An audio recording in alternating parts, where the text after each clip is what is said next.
Fala pessoal, muito boa noite a todas e todos. Sejam bem-vindos ao bate-papo de acadêmico, né?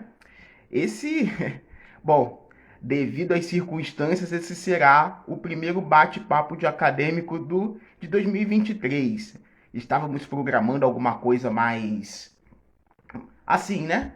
Com maior divulgação, mais bonitinho, mas devido à situação, o bate-papo de acadêmico ele interrompeu as suas férias. E eu vou já colocar na mesa a minha amiga Adriana, ela já está aqui, já mandou o convite. Só um momentinho. Só um momentinho. Vamos ver se vai. Já te aceitei, Adri. Ah, Ó, oi. olá, peraí que eu não sei o que aconteceu com a luz aqui. É, Sumiu. você tá parecendo aquela menina do chamado. Eu fiquei até com medo agora, né? Ai, Só meu Deus, falta o meu telefone tocar aqui. deixa eu ver. É que eu tô contra a luz, mas Ah, eu tô tá fora. melhorando. Peraí. É que estranho, porque justamente a luz ficou acesa durante bastante tempo, e aí agora que eu preciso da luz, a luz sumiu. Ai, meu Deus. Peraí que eu Não vou tem ter que problema. sair, eu volto, continua fazendo suas apresentações aí, que eu vou ter que conectar aqui para funcionar a luz, senão não vai ficar ruim, assim, da gente não conseguir se enxergar. Peraí que eu vou ter que... Não, beleza. Sem problema, sem problema. Então, a Adri tá melhorando a luz ali dela, né? Parecia a menina do chamado. Bom, quem viu o filme sabe. Então, em virtude dessa situação que nós estamos vivendo, nós vamos iniciar o bate-papo de acadêmico de 2023 agora, né? Hoje, chamei a Adri, que é uma das grandes constitucionalistas, né? Para bater um papo conosco sobre toda essa situação aí. Então, sejam todos muito bem-vindos, vão chegando aí, vão mandando as suas perguntas, tem rostos bem conhecidos aqui, né? E para quem não me conhece, eu sou o Fábio, tá? Eu sou um dos criadores do Bate-Papo de Acadêmico, junto com a Dani, que está de férias. Nem sei se a Dani sabe que iniciou essa live, então quando ela vê, ela vai entrar em contato. Então, enquanto isso, vamos aguardar aí a doutora Adriana estar conosco, que ela está ajeitando aí.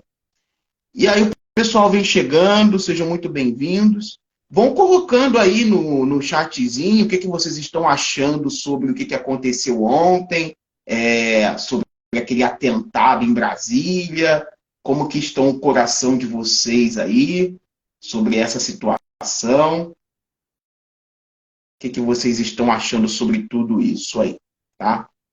Eu estou aqui enrolando, enquanto que a Adri, ó, ela mandou o convite novamente, só um momentinho. Pronto, aceitei, já está entrando aqui. Vamos ver se a Adri está iluminada agora. Vamos ver. Deixa eu ver se eu consegui melhorar a situação da minha luz, porque estava ótima a luz antes. Agora eu não sei o que Está aconteceu. melhorando. Não pode, mas não pode. É porque eu estou contra a luz aqui, né? Eita! Ó, melhorou. Agora melhorou. Olha os atentados na casa dos meus pais. Olha só, é atentado em Brasília e aí também, pelo visto, né? Meu Deus, deixa eu ver se eu colocar para esse lado. Agora melhorou um pouco. Assim, aqui. Melhorou. Tá. Melhorou. Agora estou visível, pelo menos, né? Tá visível. Tá menos a menina do chamado agora. Eu até gravei um vídeo antes aí para testar a luz e tal, tava tudo certo. E agora tudo aconteceu. É sempre assim. Mas, Mas ó, e eu não vou editar essa queda, não. Vai ficar. Vou subir na íntegra o vídeo. vamos lá, né? Vamos lá. Ok. Ai, que bacana. Ai. Então, Adri, eu estava falando aqui com o pessoal que, né, o bate-papo de acadêmico estava de férias Sim, até hoje, né? Porque com a sim. situação que nós estamos vivendo, é, a gente precisa falar sobre isso, que por mais que a gente esteja brincando aqui, é uma situação gravíssima, é algo que a gente precisa conversar com todos e discutirmos, né, os passos que vão acontecer aí através das autoridades competentes. Então, a pessoa, a personalidade aqui é você. Então, por favor, se apresente, a palavra é sua, fique à vontade.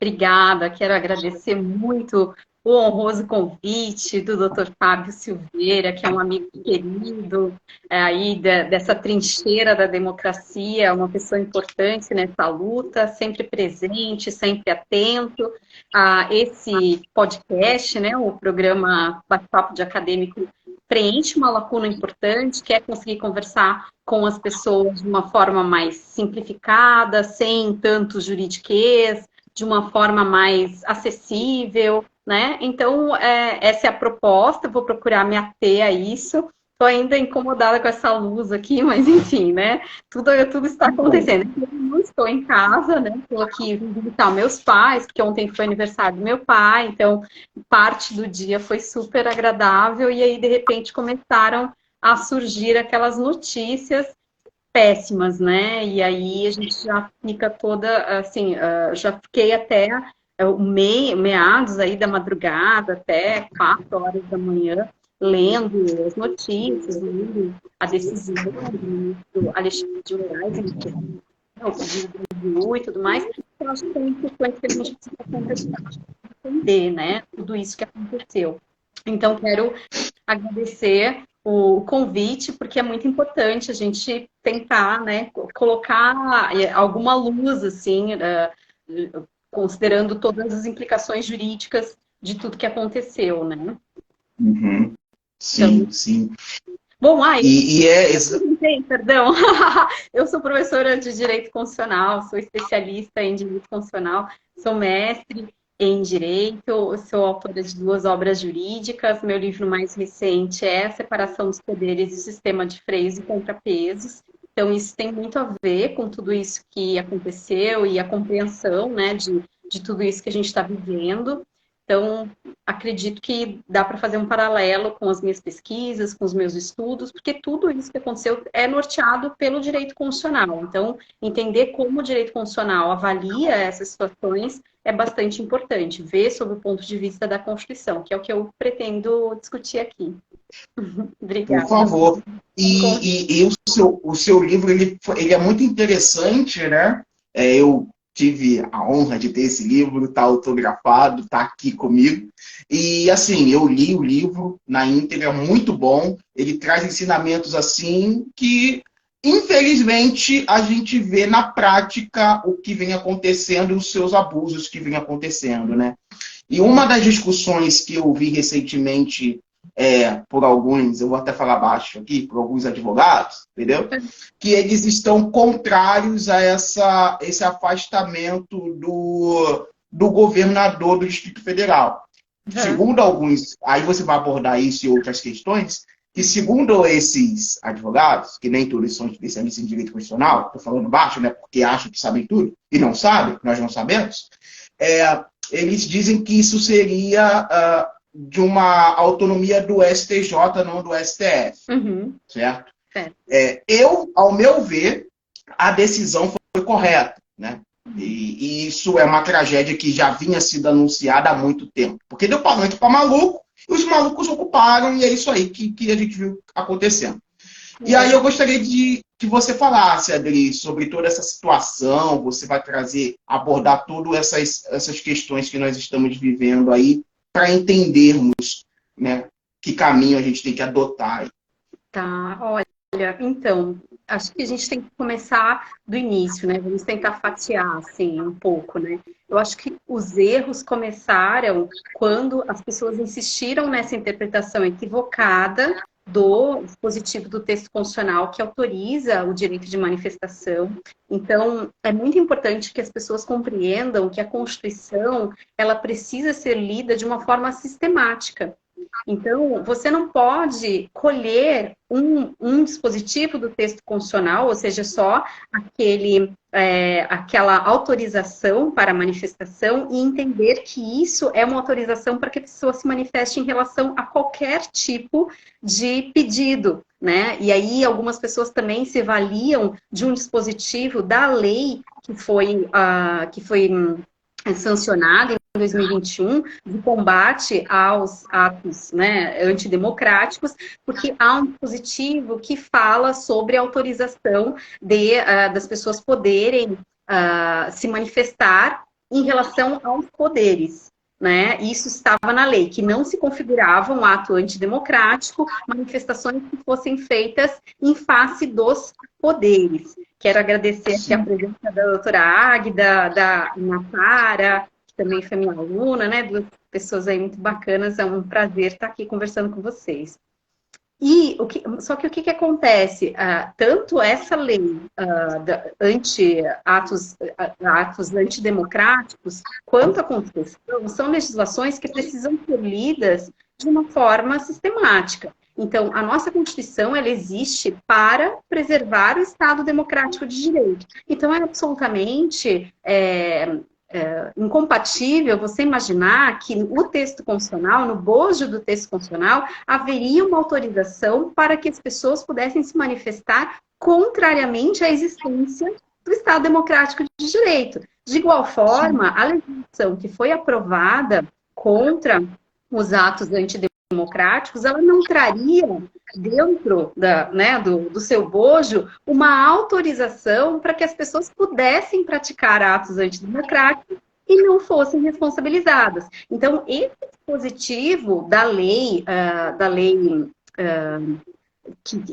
que regulamenta, né, que substituiu a Lei de Segurança Nacional, esse dispositivo, ele tem uma função de autorizar e de proteger jornalistas e os cidadãos, logicamente, para que eles pudessem, por exemplo, eu acredito que as ações no Poder Judiciário, elas demoram demais. Então, eu posso fazer uma manifestação questionando.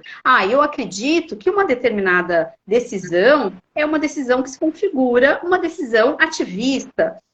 Eu acredito que o Poder Executivo não criou uma política pública necessária. Eu posso me manifestar em relação a isso. Então, esse dispositivo, ele tem essa função de assegurar efetivamente a liberdade de expressão, a liberdade de crítica em relação aos poderes, mas não autoriza que as pessoas questionem o resultado legítimo de uma eleição, que é uma eleição que já foi amplamente comprovada pelos órgãos competentes, através de diversos relatórios de experts e de pessoas absolutamente isentas, como técnicos da USP, pessoas que não têm ligação nenhuma com o TSE e que se debruçaram sobre as acusações feitas, né, por parte dos seguidores do ex-presidente Jair Bolsonaro e que atacavam, né, a legitimidade das eleições. Então, tudo isso foi debelado.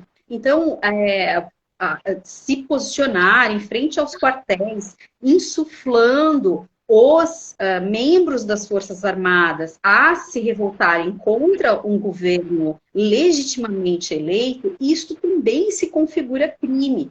Então, obviamente, a gente tem que começar desse início. Já estava errado o fato das pessoas não terem sido retiradas da frente dos quartéis. O erro começou aí, de continuar, de manter, de autorizar, de ficar, né, postergando a retirada dessas pessoas da frente dos quartéis, porque o que elas estavam pedindo não era constitucionalmente legítimo, não era constitucionalmente possível. Então, esse é um primeiro ponto. O segundo ponto importante a falar em relação a essa situação toda é que o ex-presidente, antes dele sair do poder, ele fez algumas falas, e algumas falas bastante problemáticas, que o implicam, sim, na liderança desses atos que foram praticados por seguidores dele, né? Há muitos vídeos de pessoas enroladas em bandeira com a imagem dele e, em especial, teve uma fala que foi a penúltima fala, não foi aquela aparição que ele fez com a Michelle Bolsonaro, mas foi uma aparição que ele fez sozinho, que aí ele falou com uma criança e tudo mais, na qual ele, em diversos pontos da sua fala, ele se valeu de expressões como vocês são responsáveis também pela história do nosso país, vocês não podem esperar tudo de mim, vocês vão fazer parte dessa história, como vocês vão se sentir se daqui a uns anos vocês olharem para trás e vocês perceberem que vocês poderiam ter feito alguma coisa e não fizeram. Então, assim, ele claramente, através dessas falas, estava incitando as pessoas a agirem por si mesmas e a praticarem atos como os atos que nós vimos ontem, né? Então, todas aquelas... esse movimento, né, esse efeito manada de reunir as pessoas que já estavam exaltadas, que estavam sendo ali colocadas em alerta durante todos esses 60 e poucos dias que eles estão aí acampados, reunidos, essas pessoas elas estavam com um nível de estresse altíssimo e elas estavam crentes de que aquilo que elas estavam fazendo era algo necessário, era algo legítimo, que elas realmente acreditam que elas estão fazendo algo em prol do nosso país. Isso que foi legitimado, né? Foi praticamente legitimado pelas autoridades que deviam fazer alguma coisa e não fizeram. E é muito importante a gente esclarecer isso, né? Não só a questão do ex-presidente, o Jair Bolsonaro, por ter diversas vezes incitado isso, mas também pela própria negligência da Polícia Rodoviária Federal, sabe? Do próprio membros do Exército, que tem um vídeo do Estadão que mostra um membro do Exército impedindo que fosse desfeito a barraca na frente do quartel. Ele fala, aqui vocês podem ficar, porque aqui é uma área militar. Ele fala isso. Então, toda essa galera também tem que ser responsabilizada, porque eles são responsáveis por isso também, no meu ponto de vista, é claro. Sem dúvida. E, assim, a falta de seriedade com qual foi tratado esse problema até então é o que eu acho muito importante, né, pontuar. Eu vejo que esse problema ele não precisaria ter chegado no ponto em que chegou, se no momento em que, né, o nosso atual governo assumiu, a primeira medida a ser tomada deveria ter sido a desarticulação desses acampamentos em frente aos quartéis. Porque se é consabido, se é sabido que as pessoas estão lá pleiteando algo que é inconstitucional, então não há motivo para manter e para respeitar esse tipo de manifestação. E assim, o que mais me incomoda, e assim, eu quero deixar aqui um certo desabafo, né, em relação à postura, em especial da esquerda, né, que ao longo de toda essa semana as pessoas foram avisadas dessa articulação. Sim. Que participo de vários grupos, eu enviei várias mensagens de pessoas que estavam falando sobre ônibus que iriam para Brasília, várias mensagens de pessoas abertamente convidando policiais militares, convocando lutadores de jiu-jitsu, de lutas marciais, enfim. Então, assim, não foi uma coisa inesperada, não foi algo que surpreendesse as pessoas, foi um tipo de ação mais avisada impossível da nossa história. E aí, o que é desesperador é pensar por quê, né? Por que não havia segurança nos prédios públicos, em especial no STF, sabendo que o STF claramente seria um alvo. e seria um dos principais alvos. E, de fato, foi um prédio histórico, foi absolutamente destruído, né? Eu ontem chorei quando eu vi aquela cena, achando que era o original da Constituição, da nossa Constituição de 1988, até que, que viesse a público essa notícia de que não era original, que era uma das cópias e tal, da cópia que cabia ao Supremo Tribunal Federal. Até eu descobrir isso, né, foi aquela coisa, imagina, né, para mim é uma coisa como se rasgassem algo que é meu, né, né, direito constitucional para mim é algo muito importante. Então, assim, foi uma cena grotesca, uma cena que causa um dano psíquico, né, às pessoas que levam a sério o Estado Democrático de Direito. Então, isso é uma coisa que me incomoda muito, porque foi algo amplamente divulgado, eles não fizeram nada por debaixo do pano, eles fizeram abertamente todas essas falas, toda essa organização, convocando através de redes sociais, as pessoas sabiam que ia acontecer alguma coisa, mas fica naquela coisa do tipo, não vamos ficar batendo palma para maluco, vocês ficam compartilhando, vocês ajudam, não sei o quê. E aí, assim, vamos ignorar, né? Deixa falar sozinho. Eles falam isso há muito tempo, não vão fazer coisa nenhuma. Mas, assim, eles estavam nesse ponto, nesse momento, naquela situação do tudo ou nada, né? E isso era muito dito, né, nas suas falas, nessas convocações que eles fizeram, né? Enfim. Eu acho que esse é um ponto importante. Então, assim, por que eu achei importante pontuar essa questão da fala do ex-presidente antes dele sair do cargo, né? E que essa fala que ele fez lá no jardim do Palácio do Planalto. Nesse momento em que ele coloca essa responsabilidade pela realização dos atos, quando ele tira dele a responsabilidade de convocar as Forças Armadas, né? Isso também é outra balela que foi criada ali pelo bolsonarismo, essa ideia de que o artigo 142 poderia ser invocado, né? Que o artigo poderia ser invocado, que isso seria uma espécie de intervenção militar, algo que não existe constitucionalmente falando. Escrevi muito sobre isso, explicando amplamente, e o que é mais desesperador é que, assim, quando você fala com alguém que está dentro dessa bolha do bolsonarismo, as pessoas, elas são absolutamente, assim, imunes a qualquer tipo de informação, porque para elas só faz sentido a informação que vem pelo Zap, né? Então, assim, enquanto que você é professor, se você estuda, você está mostrando um documento histórico, você está explicando para a pessoa que aquilo não faz sentido, mas a pessoa não quer saber. Então, assim, isso é bastante problemático, né? Mas o fato dele ter retirado de si a responsabilidade de convocar as Forças Armadas e falar expressamente às pessoas que elas deveriam tomar a dianteira, que elas deveriam tomar uma atitude, que elas fariam parte da história, isso se configura no crime de incitação ao crime, né? Que está previsto lá no Código Penal, fiz até uma colinha aqui, que são tantos crimes, né? No artigo 286 do Código Penal. Então, o artigo 286, ele fala da incitação ao crime. Aí as pessoas foram lá e quebraram tudo mesmo, né? Então, exatamente.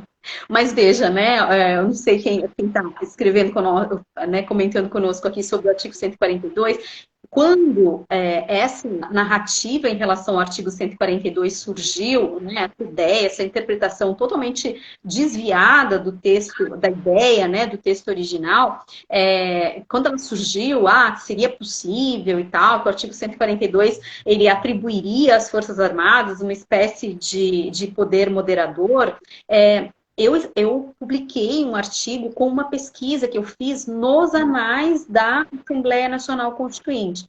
Porque quando surgiu essa fala, né, eu que estudo direito constitucional há 10 anos, eu falei, não é possível, é absolutamente inviável, porque a nossa Constituição ela foi escrita depois de um longo período de regime militar.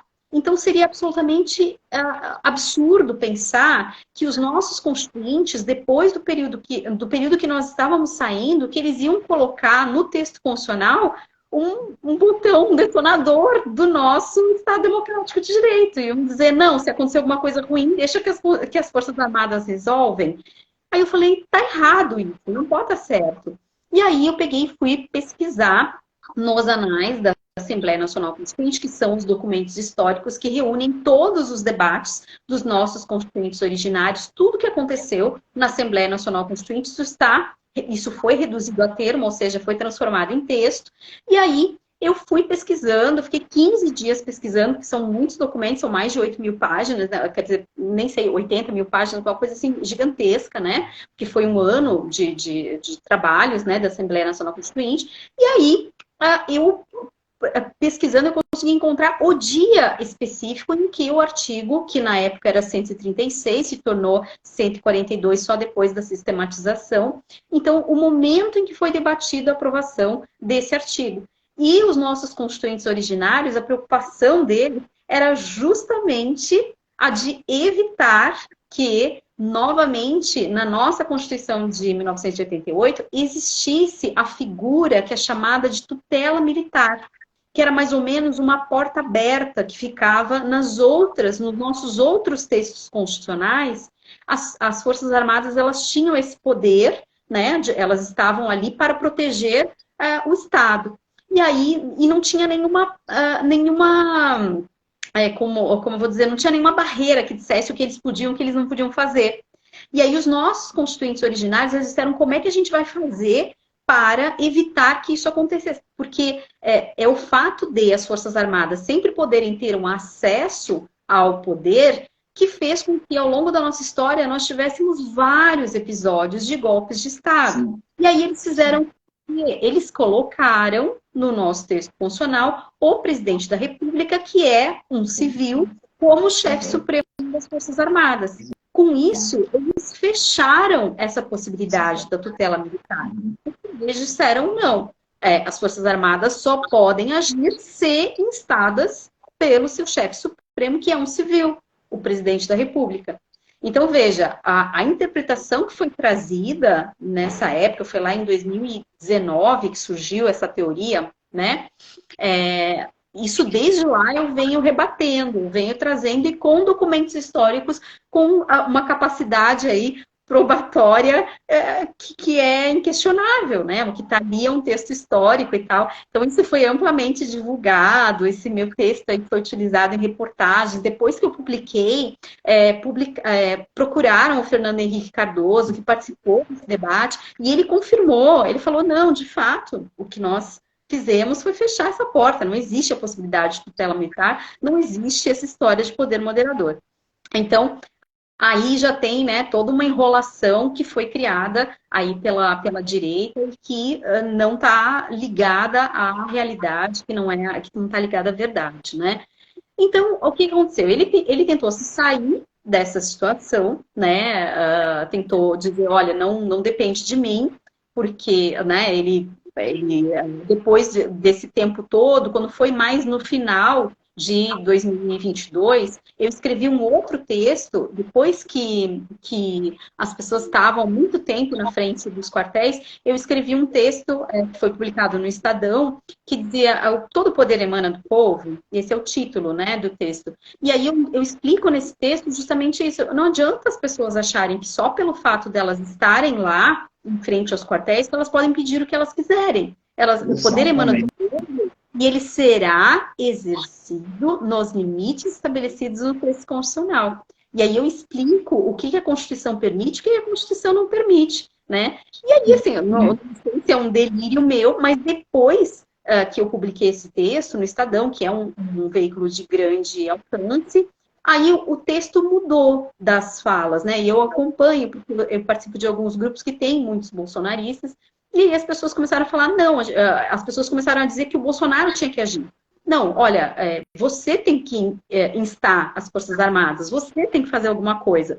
E aí ele se sentiu pressionado e foi lá no Jardim e fez essa fala, dizendo, olha, não pode depender só de mim, depende também de vocês, vocês vão fazer parte da história, se vocês tomarem a frente, porque vocês vão olhar para trás, para os filhos de vocês, e vocês vão poder contar para os netos. Ele fez essa fala. Então, a partir do momento que ele fez essa fala, ele ali ele está realizando ali o ato de incitar o crime, né? Porque o que as pessoas fizeram lá, destruindo tudo e atacando os poderes constituídos, se configura um crime. Após todo esse quebra-quebra aí, né, que as pessoas fizeram ontem, destruindo, né, o bem público, coisas assim que dá uma dor, assim, né, porque as pessoas realmente, eu acho que muitos não têm a menor referência do que fizeram, né. O quadro do Di Cavalcanti, que está avaliado em 8 milhões, as pessoas brincaram, assim, de tirar o quadro como se fosse uma coisa, né, como se fosse assim, aquele quadro comprado no 1,99, assim. As pessoas não têm a menor referência do que fizeram. Não tem, assim, é uma coisa... Estavam completamente fora de si, assim. E isso foi uma construção. As pessoas, elas foram levadas a acreditar que o que elas estavam fazendo era algo correto. Então, toda essa teia de... E elas poderiam fazer isso, né? De que elas estavam fazendo uma coisa que era correta, que elas estavam salvando todo o tempo, todos os vídeos que nós vemos dos bolsonaristas se pronunciando, eles falam com muito orgulho daquilo que eles estão fazendo, eles não têm uma percepção de que eles estão fazendo uma coisa errada. Eles falam, isso aqui é nosso, isso aqui é nosso, a gente está tomando o que é nosso, a gente está fazendo, né, porque isso aqui é do povo, porque a gente não vai admitir, não sei o quê, né, não vai admitir o quê? Não vai admitir a democracia? Não vai aceitar a democracia? Então, assim, as pessoas foram muito contaminadas por mentiras e foram levadas a produzir toda essa tragédia que nós vimos no dia de ontem. E aí, uma coisa importante, Fabinho, a dizer é que, por exemplo, nós tivemos essa situação toda ontem. As pessoas que hoje foram às redes sociais, ou diversos deputados bolsonaristas que ainda estão defendendo tudo isso que aconteceu ontem, essas pessoas estão praticando o crime de apologia ao crime.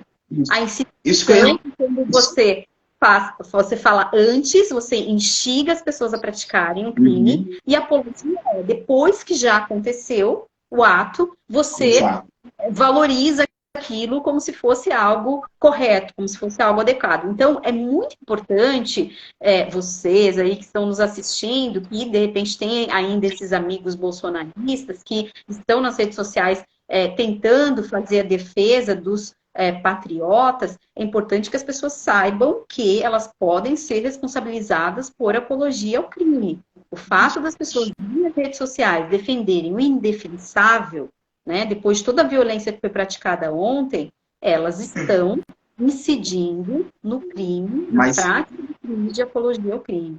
Mas sabe o que eu estou percebendo que eles estão fazendo? Que esses terroristas, eles são malandros, né? Então, o que eles estão fazendo? Eles condenam as ações, mas eles justificam as ações. Sabe? Eu vi o Deltan fazendo isso, o Sérgio Moro fazendo isso, tudo no Twitter. O Monark lá, que apoiou o nazismo, fazendo isso. Então eles, olha, foi errado quebrar tudo, mas o povo está cansado. Para mim, eles estão apoiando. Ou você está de um lado ou você está de outro. Sim. A gente não pode tolerar o que é intolerável. Coloca o culpa no Alexandre de Moraes e tal, né? Falar que é o Alexandre de Moraes que é culpado disso tudo. Isso. Então, né, não existe isso. Nada justifica o que aconteceu ontem. Exato. Nada justifica. Exatamente. Né? Eles destruíram prédios históricos, né? Vandalizaram, vilipendiaram assim, espaços que são sagrados, porque são espaços que contam uma história da nossa nação, né? São prédios, prédios ali desenhados por Oscar Niemeyer, com diversos bens aí que são muito preciosos à história do povo brasileiro. Então, não tem como defender, né, o indefensável. Agora, você tocou num ponto curioso, viu?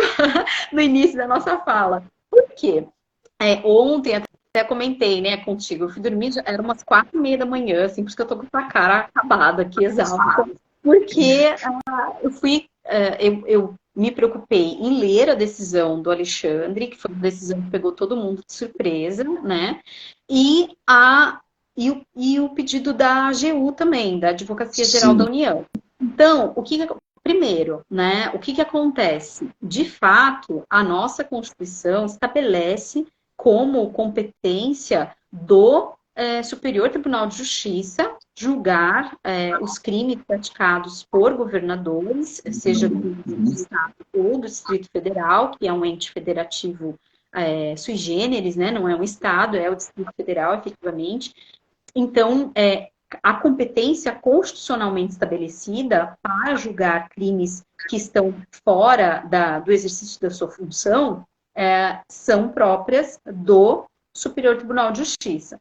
No caso do agente público do chefe do Poder Executivo, ele ter praticado um crime que tenha ligação com o exercício do seu mandato, aí o que cabe é o processamento de um impeachment, que o órgão competente será, no caso dos estados, a Assembleia Legislativa do Estado, no caso do Distrito Federal, a Câmara Legislativa do DF, a Câmara Distrital do DF.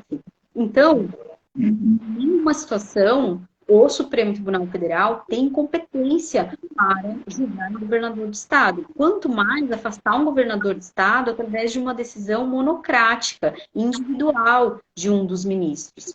E assim, eu fiquei há bastante tempo discutindo com bastante gente essa decisão. E assim, eu gosto muito de um termo que o Pedro Serrano usa, que ele diz, constitucionalista é uma espalha-roda, né? É aquela pessoa que todo mundo tá feliz porque deu certo alguma coisa, aí a pessoa chata vai lá e diz, olha, mas a Constituição não permite que a pessoa faça isso, né? Então, hoje eu estou conversando com uma colega muito querida, a Soraya Mendes, que é uma grande advogada de Brasília, uma grande criminalista, e ela dizia assim para mim, olha, não, Adriana, mas a decisão está correta, porque o Alexandre, ele deu uma medida que estava dentro do poder dele, né, do poder geral de cautela, ele podia, se ele podia o mais, ele podia o menos, então, né, ele poderia ter, de fato, afastado o governador. Aí eu dizer para ela, olha, Soraya, mas o problema é o fato dele ter feito isso em relação a um chefe do Poder Executivo, que não é uma pessoa qualquer, não é uma pessoa comum, ele tem um mandato popular. E aí, a regulamentação em relação ao que pode ser feito com ele está descrito no texto constitucional e na lei orgânica do DF, porque no caso do DF, o DF não tem uma Constituição, todo estado tem a sua Constituição estadual, o DF tem a lei orgânica do DF. Na lei orgânica do DF, no artigo 103, no parágrafo 2º, estabelece ali, no caso de crimes de responsabilidade, os crimes que se encaixam dentro da possibilidade do impeachment, isso deve ser julgado pela Câmara Distrital. No caso de crimes que não tenham ligação com o exercício do mandato, o órgão competente é o Superior Tribunal de Justiça. Então, eu entendo que a situação era extremamente urgente, mas e aí também conversei, discuti não, né? Debati com colegas de outros grupos a questão da decisão, todo mundo muito pró-decisão, né? Todo mundo muito a favor da decisão em relação a questionando por conta do momento, né? De tudo que está acontecendo. Qual é o meu posicionamento? Onde eu enxergo o problema? Eu vejo que a grande falha dessa situação toda foi do chefe do Poder Executivo Federal, que deveria ter decretado a intervenção federal no DF. Porque a nossa Constituição, no artigo 34, inciso 3º, permite a decretação de intervenção federal para regularizar uma situação de... Oi, tudo bem. Elaine, né? Eu acho que está conosco aqui. Então, a nossa Constituição, no artigo 34, inciso 3º, ela fala justamente dessa possibilidade de intervenção federal no caso de haver um tumulto generalizado que precisa ser sanado, precisa ser resolvido.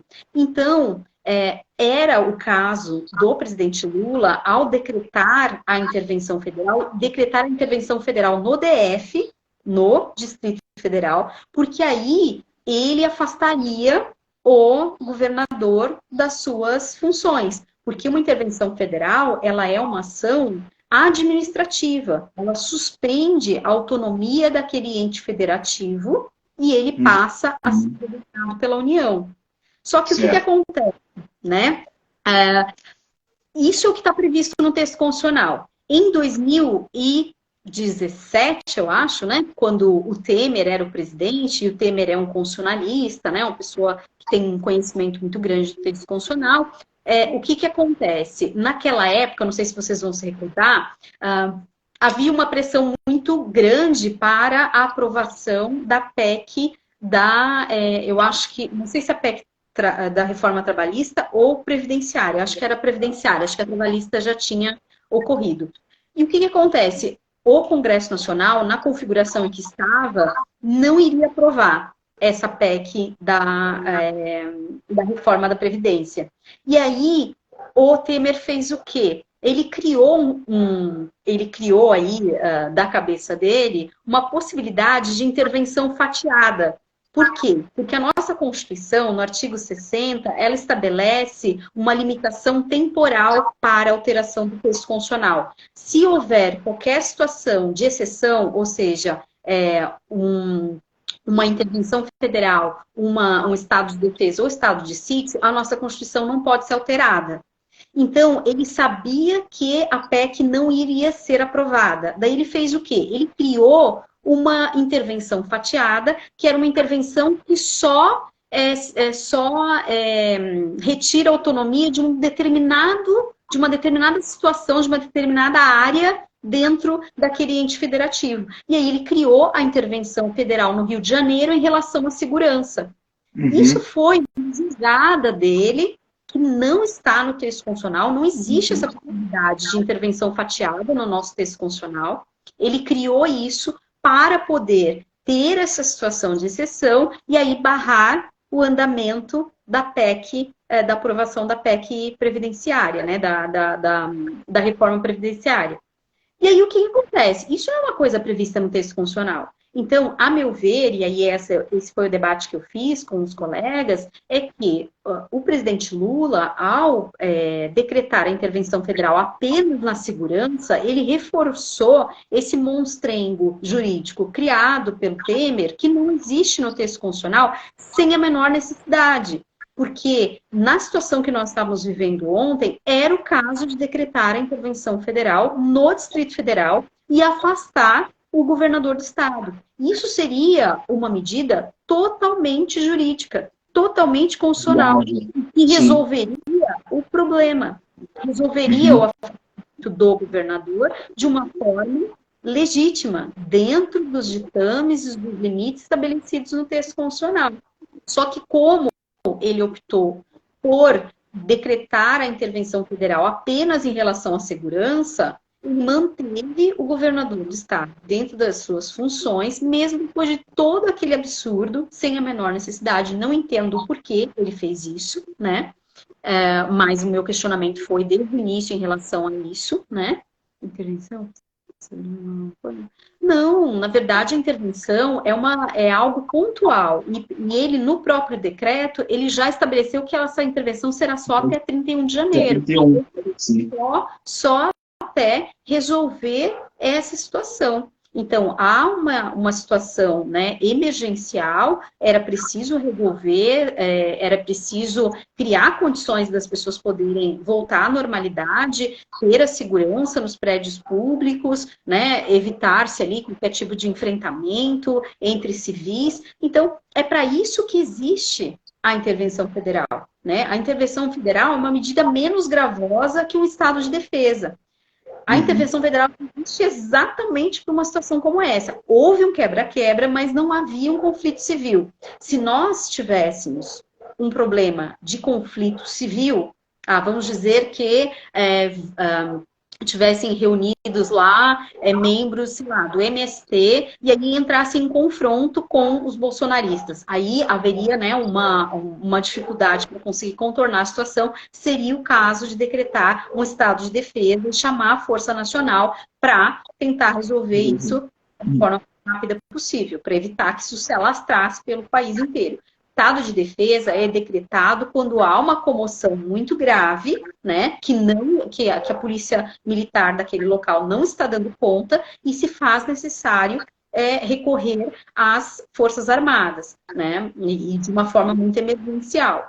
Então, não aconteceu isso. Então, era o caso efetivamente de afastar o governador do estado, que era o principal responsável, né, depois do ex-presidente Jair Bolsonaro. O governador foi diretamente responsável por tudo que aconteceu, porque ele tinha condições de evitar que as pessoas chegassem nos prédios públicos, e mais do que ter condições, ele tinha o dever de evitar que as pessoas avançassem e entrassem nos prédios. Ele tinha esse dever, né? Isso faz parte do mandato dele. Então, ele não o fez.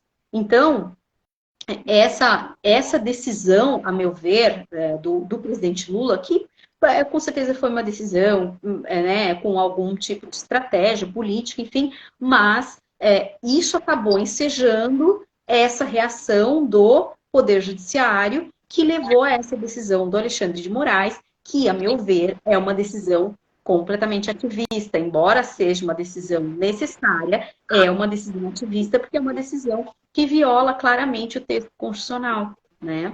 Então, sim, então nós tivemos na posse, né, já uma prévia do que poderia vir, né? Foi algo muito grave. Bem antes também, né? Dia primeiro, Eles colocaram uma bomba no aeroporto, poxa, pelo amor de Deus. Oi? Colocaram uma bomba no aeroporto, precisava de um indicativo maior do que esse, entendeu? É complicado. Exato. Agora, a Helena, né, está comentando que não pode ser encarado como uma estratégia política, parece deixar entender. Então, o que acontece, né? Quando eu comecei a questionar, eu falei, olha, gente, mas a decisão, ela é uma decisão necessária para o momento que, de fato, o governador não podia continuar no exercício das suas funções. Mas, né, o que eu comentei, a falha foi não ter sido decretada a intervenção federal no DF. Ai, Ellen, querida, tudo bem? Então, a decretação tinha que ser no DF, né? Não apenas na segurança do DF. Agora, a decisão do Alexandre de Moraes por afastar, né? Eu acho que isso vai acabar se corrigindo com o processamento do impeachment. O governador, com certeza, sofrerá um esperado, né? O problema é que o processamento do impeachment demora, né? Ele não é uma coisa tão expedita assim, né? Não é uma coisa tão rápida assim. Mas, né, quando já no momento em que é aceita a denúncia, ou seja, alguém propôs, salvo o melhor juízo, acho que ontem já foi proposto por um grupo de advogados, se eu não me engano, é o pessoal do Prerro, que já propôs o pedido de denúncia. O que tem que ser feito? Tem que ser convocado o presidente da Câmara Legislativa do DF, ele tem que convocar uma comissão para analisar o pedido, a comissão vai analisar, vai levar a votação do pleno da casa e a casa vai votar a aprovação da denúncia. Aprovando a denúncia, ele já é afastado das suas funções. Agora, se queria alguma coisa mais rápida, tinha que ter sido feita uma representação no Superior Tribunal de Justiça, que é o órgão competente para afastar um chefe do Poder Executivo, seja um governador de estado ou do Distrito Federal. Mas a gente está vivendo uma situação tão caótica, né, que é aquilo que eu falei, né, os constitucionalistas espalha-rodas aí chegam com essas ideias, tipo, não poderia ser feito assim e tal, o pessoal já quer, né, logo, não, mas tem que fazer, tem que resolver e tal, porque a situação está muito grave. É muita emoção, né? Só que uma coisa que eu hoje, né, enquanto eu estava conversando com os colegas, eu falei, mas a gente vive no império da lei, a gente não pode esquecer. O que significa viver no Estado democrático de direito? Significa que todos estamos submetidos às leis. Então, ainda que exista essa situação de comoção, nós não estamos em estado de exceção. A Constituição continua. Exato. Se a Constituição continua vigente, ela tem que ser respeitada, né? Principalmente pelos membros do Supremo Tribunal Federal. Não. Isso é importante, né, que se diga, né? Eu tenho alguns alunos que pontuaram, professora, pesquisa lá, que em 2017, seguindo a fala, né, do Jair Bolsonaro, que fez uma postagem falando, em 2013, em 2017, a esquerda fez a mesma coisa e ninguém falou em prender ninguém. Eu nem fui procurar no YouTube ou, né, em qualquer lugar para ver os registros dessa tal manifestação a qual ele se referiu, porque não existe na história do nosso país nenhuma situação que se compare com o que aconteceu ontem, né?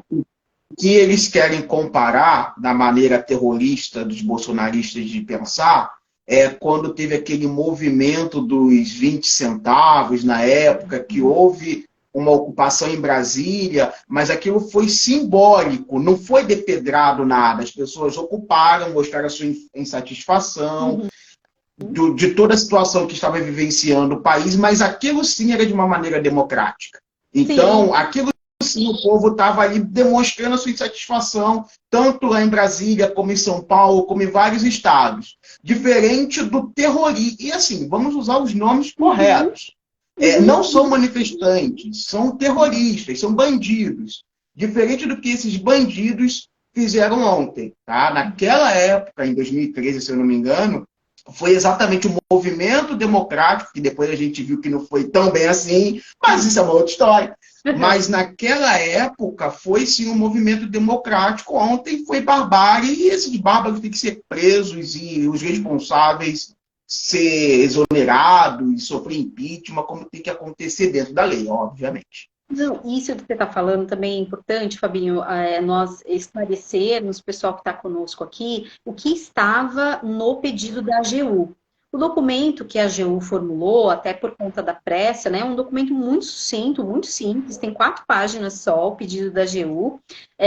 Então, foi encaminhado através da Advocacia Geral da União, em nome da União, o pedido, tinha uma série de pedidos de documento, e no item 3, dizia que tinha ali o pedido de prisão, inclusive do secretário, do Anderson Torres, né, o secretário de Segurança do DF, que nem lá estava, que estava nos Estados Unidos, né, coincidentemente, nos Estados Unidos.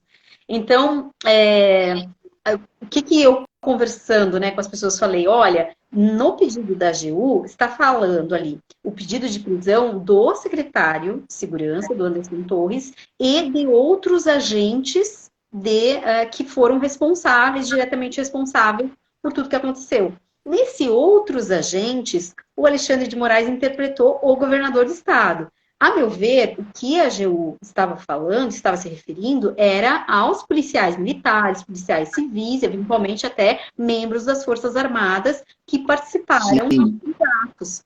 E aí, uma coisa que eu pontuei, né, com os colegas, falei, gente, a AGU não ia colocar expressamente o nome do secretário e não ia mencionar o governador do estado. A AGU não pediu porque não era possível pedir isso ao Supremo Tribunal Federal, né? Então, assim, foi uma interpretação livre ali do Alexandre em relação ao governador do estado, né? Mas o pedido, ele tratava de bloquear redes, de redes sociais das pessoas que estavam articulando, porque nós sabemos que existem vários grupos do Telegram que articularam, que foram responsáveis por articular, né, esses atos. Então, bloquear, cortar essas comunicações, isso foi um dos pedidos, a responsabilização dos agentes públicos, e no pedido que foi encaminhado pelo Randolph, havia ali expressamente o nome do governador, mas o que dizia era que ele fosse responsabilizado, que fosse apurado a sua responsabilidade através dos meios legais. Isso nem precisava estar na peça, porque isso tem que ser encaminhado através, né, dentro dos órgãos competentes. Então, tem que ser encaminhado o pedido de impeachment e tem que ser, se fosse o caso, uma representação no Superior Tribunal de Justiça. Mas foram essas duas peças que foram fundamento para a decisão do ministro Alexandre de Moraes. É uma decisão importante e a minha preocupação em relação a essa decisão é que um mandatário do poder, uma pessoa que é eleita e que tem um mandato, né, popular, ela tem essa regulamentação diferenciada do que pode acontecer com ela ou não, em respeito à escolha que foi feita pelo povo, por quem o elegeu, né? Então, naquela pessoa, na figura daquela pessoa, está ali a escolha daquela população. Então, por exemplo, nós moramos em São Paulo, né? Aqui em São Paulo foi eleito o governador Tarcísio de Freitas. É uma pessoa que não me representa. É uma pessoa que não representa aquilo que eu penso, é uma pessoa que não está alinhada com aquilo que eu acredito que seja a democracia, em que pese ele esteja tentando se desvincular da imagem do ex-presidente Jair Bolsonaro, fazendo alguns discursos no sentido de não, a nossa gestão ela será uma gestão técnica, uma gestão preocupada com bons resultados, enfim, né? Mas aí, ao mesmo tempo, ele acaba nomeando uma pessoa como a Sonaíra Fernandes, que é uma discípula direta da Damares e que tem os mesmos discursos da Damares para a Secretaria das Mulheres, algo extremamente problemático, né? Que nós estamos aí muito atentas, os grupos feministas, né? Grupos de mulheres estão muito atentas, porque é uma pessoa que tem um discurso religioso, um discurso contrário a uma série de direitos já estabelecidos das mulheres, então há um risco muito grande de retrocesso. Né? Então, inclusive, ele, num primeiro momento, quando convocado pelo presidente Luiz Inácio Lula da Silva, para a reunião dos governadores, ele disse que não iria. Ele, o Ratinho e o Zema, os três disseram que não iriam. Porque o que a gente acredita é que eles estão tentando herdar essas pessoas que estão ficando órfãos do ex-presidente Bolsonaro. Estão tentando herdar esse patrimônio, esse capital político, né? Então eles falaram, não vamos porque nós não queremos ter proximidade com o presidente Lula. Mas o Tarcísio ele acabou voltando atrás e ele vai participar da reunião dos governadores. Isso é um bom indício. E aí, por que eu estou falando, né, sobre isso? O governador do estado, e é uma coisa que eu até falo, né, no meu livro, eu explico isso, a diferença entre o poder executivo e o poder legislativo. Quando nós elegemos um representante do poder legislativo, aquela pessoa, é como se nós estivéssemos dando uma procuração para aquela pessoa. Eu escolho um vereador, um deputado estadual, um deputado federal, que vai carregar as minhas pautas, que vai falar por mim dentro dos espaços dos parlamentos, certo? Então, aquela pessoa ela tem a responsabilidade de carregar aquelas pautas, certo? Então, por exemplo, se eu elejo alguém que ao longo da sua campanha falou sobre defesa dos animais, essa pessoa precisa se comprometer a levar essa pauta, defender essa pauta e atuar em prol dessa pauta ali dentro desses espaços do parlamento. No âmbito do Poder Executivo, é diferente, porque o que você escolhe quando você olha para o representante, pelo menos deveria ser esse o raciocínio, quando você olha para o representante, você precisa escolher uma pessoa que pensa como você, que tem os mesmos valores que você, porque aquela pessoa, ela vai tomar decisões, muitas vezes, que não são atacáveis através de nenhum recurso. Né? São decisões que são de mérito, são decisões discricionárias daquele agente público. Então, você tem que dar um voto de confiança àquela pessoa, que ela vai tomar boas decisões por você. E por que essa diferença? Por que é importante entender essa diferença? Porque o chefe do Poder Executivo, ele não governa só para quem o elegeu.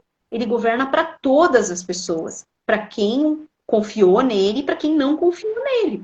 E ele tem que pensar em todas as pessoas quando ele toma essas decisões. Então, por exemplo, o Tarcísio, quando ele tomou a decisão de dizer que ele não iria à reunião, ele estava atendendo a sua base política. Mas, com a pressão que ele recebeu do restante do povo de São Paulo, ele acabou voltando atrás, falando, não, é de bom tom que eu né, tenha uma postura democrática, de diálogo, que eu vá até lá, que eu escute, até porque eu quero deixar claro que eu não estou apoiando tudo isso que aconteceu ontem. Então, ele tomou uma decisão pensando em todo o povo de São Paulo, não apenas em atender só a sua base. E, e esse sempre foi o problema do ex-presidente Jair Bolsonaro. Ele nunca governou para todos. Ele sempre governou só para a sua base. Ele sempre governou só norteado pelos princípios e pelos valores que são próprios da direita. Então, ele nunca teve a preocupação de ter um olhar que fosse de fato democrático e atendesse a todo o povo brasileiro. E aí nós tivemos 4 anos de uma gestão que, incrivelmente, não teve uma única política pública. Se as pessoas pararem para pensar, nada foi feito. Nós não tivemos nenhuma ação. Não, teve aquela história no início vamos ter a Casa Verde e Amarela, que vai substituir o Minha Casa Minha Vida. Não foi entregue uma única unidade desta tal Casa Verde e Amarela. Né? Nós não tivemos nenhuma política pública para as mulheres. Não tivemos nenhuma política pública em relação à educação. Nada foi feito com o dinheiro público em prol do povo brasileiro. Então, essa é uma das questões aí bastante problemáticas, né, desse ex-governo, né, que nós tivemos aí durante esse período. Mas, enfim, acho que falei demais. Não é só isso.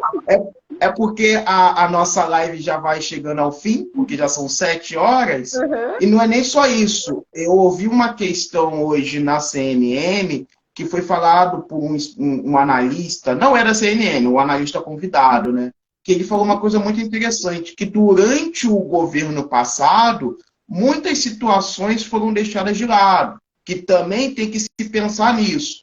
Podemos falar do impeachment que foi debatido, que o Arthur Lira não colocou para frente. Tem que analisar isso. Temos que falar sobre vários engavetamentos feitos pelo Procurador-Geral da República e sua vice-procuradora. Então, foram crimes cometidos durante o governo passado que foram deixando de lado. E isso também tem que ser analisado agora, porque isso também deu palanque para o que aconteceu. Né? Enfim, isso é para a gente pensar. A gente precisa repensar essa questão da nomeação do Procurador-Geral da República. Isso Exato. É uma coisa muito urgente, né? Porque é o que nos trouxe aqui. Só fechando aqui, a Ellen comentou como seria possível direita e esquerda governar para todos. Quando nós pensamos em governo, por exemplo, esse exemplo que eu dei da decisão do Tarcísio é uma decisão que contempla as duas, de alguma maneira, em alguma medida, os dois públicos, porque por mais que ele tenha, num primeiro momento, né, feito essa cena, de, tipo, não vou, porque eu não quero ter nada a ver com Lula e tal, ele atendeu esse furor aí do pessoal de direita, da base conservadora. Mas ele teve aí o tato de conseguir explicar às pessoas que é importante o diálogo e que o que aconteceu ontem não foi algo correto e que não deve ser apoiado por ninguém. Então, essa é uma decisão democrática, veja, né? Eu acabei de dizer que o Tarcísio não me representa, que ele, né, não é uma pessoa que me expressa, que está alinhada com nada que eu acredito. Mas ele, dentro das funções dele, ele tomou uma decisão que é uma decisão de estadista, que é uma decisão de eu vou cumprir aqui a minha função como mandatário, né, como chefe do Poder Executivo do maior estado da federação e vou realmente realizar esse diálogo. Então, isso é governar para todos. Isso é ter essa visão de que, olha, mesmo que em algum momento eu não agrade plenamente aquilo, eu não atenda a expectativa que as pessoas têm a meu respeito, eu vou fazer o que é melhor para elas. Por quê? Porque quando você escolhe o chefe do Poder Executivo, você tem que confiar que aquela pessoa vai tomar decisões pensando no que é melhor para você. Às vezes você pode não entender muito bem, num primeiro momento, por que está sendo feito aquilo, como é o caso, né, dessa crítica que eu fiz ao Lula, não sei por que ele não decretou a intervenção federal no DF, mas eu confio que ele tenha tomado por alguma razão essa decisão, que não foi uma razão ruim, que foi, de alguma forma, uma decisão preocupada com as pessoas, né, de uma maneira geral. Mais ou menos isso. Mas quero Ah, agradecer, finalizar aqui agradecendo esse convite, essa conversa, que foi quase um desabafo. foi muito, foi uma aula misturada com desabafo, porque é o sentimento que todos nós estamos tendo. Não tem como fugir disso, né? Mas foi muito bom, foi muito legal. Essas aulas nas férias, né? Olha que maravilha, né? Eu Dando aproveito aula nas férias. para conversando com os meus alunos aqui, vários alunos presentes, agradecer muito a presença de todos aqui, uma alegria, e de colegas queridos aqui me prestigiando também. Muito obrigada, uma alegria. Mas Obrigada. eu que agradeço, Adri. Brigadaço aí por você aceitar esse convite de vir aqui bater um papo, explicar um pouco sobre o que realmente está acontecendo, que a gente vê cada um falando uma coisa, e nem sempre o que estão falando é de fato, né? Porque você é especialista, você estuda, você é pesquisadora, você escreve artigos, você tem o seu livro, então você fala com propriedade. A gente tem que sair do achismos e buscar pessoas que entendem sobre o assunto. Por exemplo, eu mesmo já estava falando, Xandão do meu coração, agora não é bem assim. Opa, Xandão, vai com calma. Porque a gente acaba sendo levado pelas emoções. Aí, opa, peraí, mas isso aí é competência do STJ, o Lula poderia ter feito de outra forma, o Temer fez um esqueminha lá atrás, estão usando como precedente agora. Então, isso tudo a gente vai aprendendo, sabe? E é muito legal esse bate-papo por causa disso, por isso que eu agradeço muito por você ter aceitado esse bate-papo. Eu agradeço também. Uma alegria ter conversado contigo aqui sobre esse tema, né, tão importante, tão necessário. Agradeço muito aos meus alunos pela presença aqui, uma alegria reencontrá-los e tantos colegas queridos também. Muito obrigada, viu? E até uma próxima. Vamos ver se a gente mantém esse diálogo aí. Por melhores motivos, né? Não podemos, não novamente por um motivo tão grave. Né? Que seja um pouco mais... Que fiquemos naquela suposição, né? Nada de algo real, né? Vamos falar de teoria só. Só das teorias, exato. Obrigado. Obrigada. Obrigada, Tchau, tchau. Beijão, tchau. Beijo, tchau, tchau.